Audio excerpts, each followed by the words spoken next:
Hey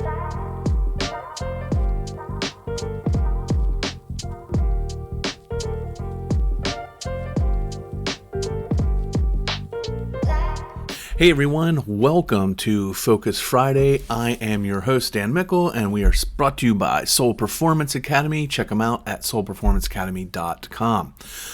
Focus Friday is our weekly vlog that is helping to create conversations in the coaching and the education spaces. And this week we are talking about what is your plan? And I think a lot of times we go into a season or a semester and we have this big master plan of what we want to do, how we want it to flow, but do we actually break it down daily? Do you as a coach take the time to actually plan out your daily practices? And I think a lot of times we get in the habit, especially later in the season, where we start winging it, right? Either things are going according to the big plan or things have kind of gone off the rails a little bit, so we just start winging it. And one of the first things that we do is start to minimize our planning. So we want to look at what is our plan? How are you planning? Are you planning with data? And do you plan for adapting when things don't go right in practice? Or are you just saying, okay, we're going to go in and we're going to do this. We're going to work on skill 1 and 2, and that's that. Or do you actually look at the data and say, okay, this is really what we need to work on, not what I feel we need to work on. And then how do you build in to adapt if things aren't working in those practices? How do you change games or drills or your teaching method when there's challenges, when unexpected things come up? Do you actually think about that when you're planning and having your plan? Secondly, what do you plan for?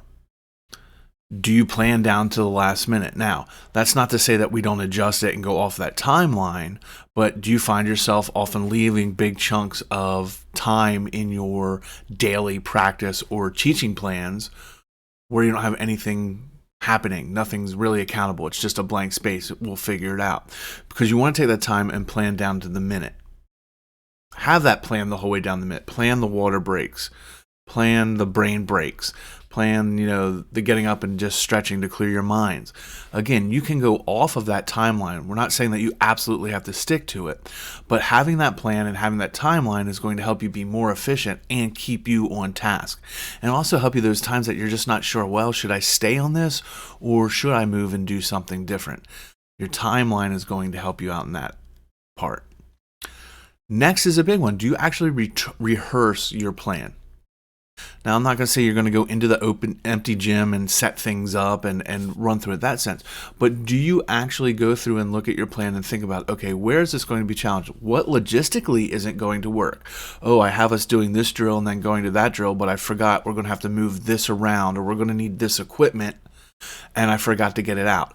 If you kind of rehearse your plan and go through it, even if you're just sitting at your desk and once you write it out, go through that plan, you'll say, oh, I forgot that we're going to need this equipment. So we want to make sure that we get that out right away and have it ready to go by the court or the field. Or we're going to need these supplies for the classroom. And I forgot it's going to take time to get them out of the cabinets and have the kids go and do it.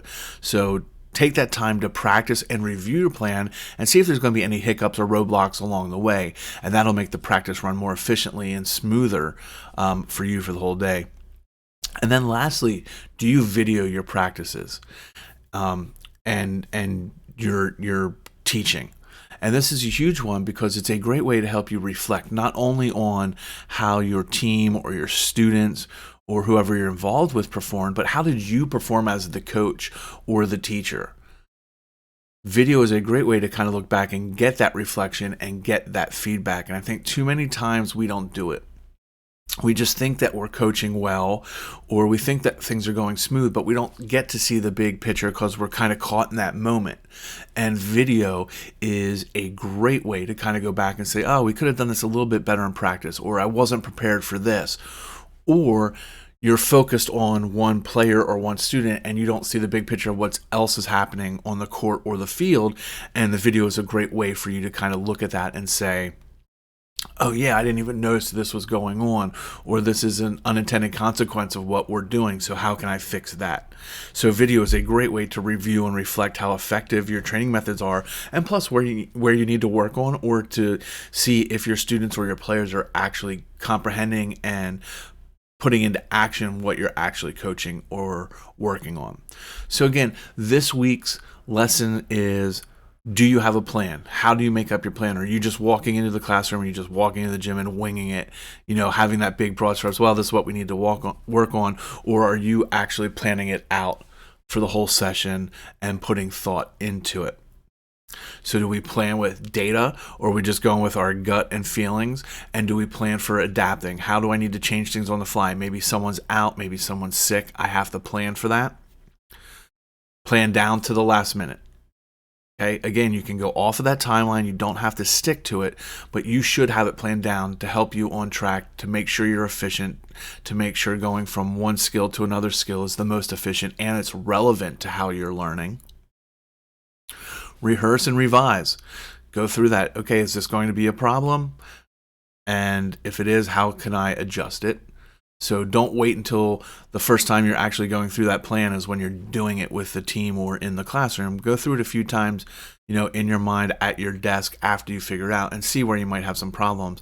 And then lastly, videotape and record so that you can review later and look at what you could do better, maybe what you need to change so that your team gets what they need. All right, so that's today's Focus Friday. I will see you next week for our next topic, but good luck and have a good day planning your next practice or lesson.